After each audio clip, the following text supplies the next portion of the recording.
is impossible to escape. I have tried everything. I'm always brought back by... There is a moment between death and rebirth when tentacles drag me down, screaming, drowning, returning.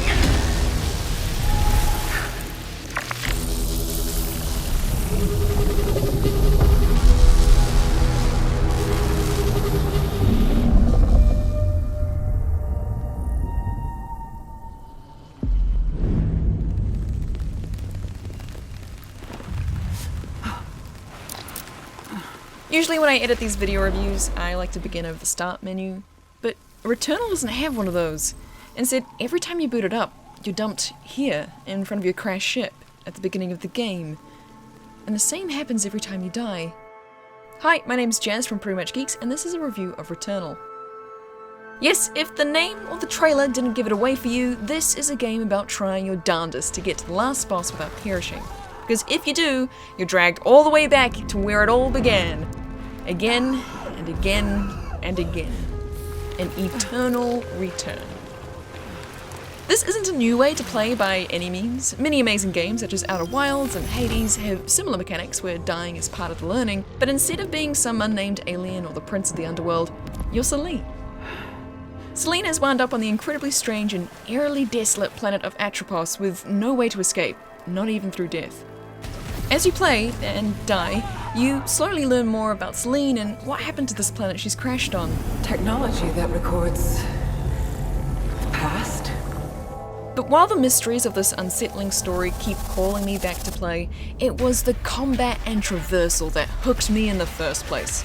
Like Doom, you need to keep moving to stay alive, but with a jetpack jump and dash to aid you. And oh man, is it a delight to play this game. I don't quite know how to convey how satisfying it is to sprint around, fire down strange creatures and dash through colourful enemy attacks.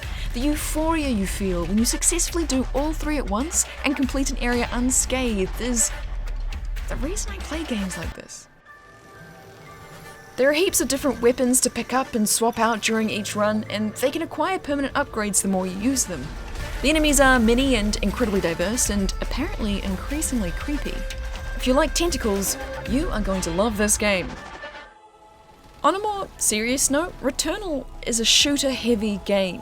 Yes, there's a story, there's lore and the occasional cutscene, but the narrative some might be looking for is found in voice tapes littered around the place, actually finishing a run, or whenever the game lets you into this creepy house. I think I am reliving my memories in that house, but not fully.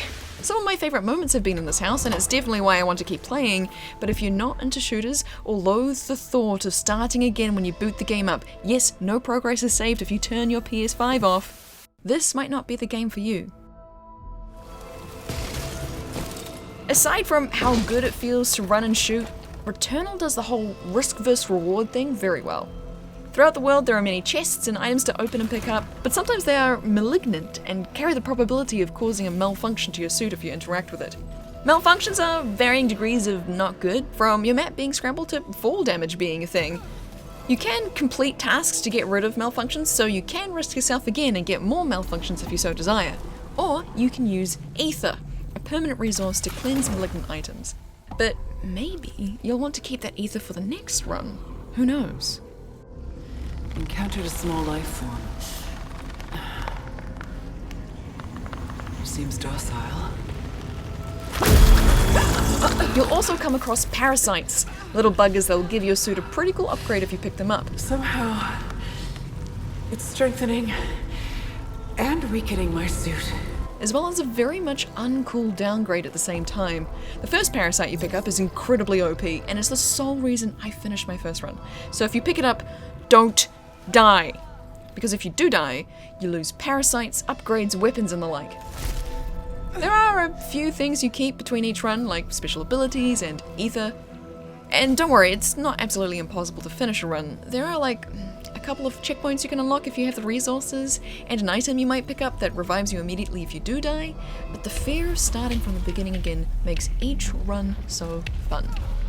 Because you're so afraid of dying or even losing too much health too soon, the tension in every fight is so starkly felt, and it's so wonderfully heightened the further through you get, and I enjoyed that. I enjoyed thinking, should I jump down this hole and see what's down there? What if I died? Maybe I shouldn't jump down the hole. And then the panic that sets in when I think I'm stuck in the hole, and the horror of thinking, do I need to restart?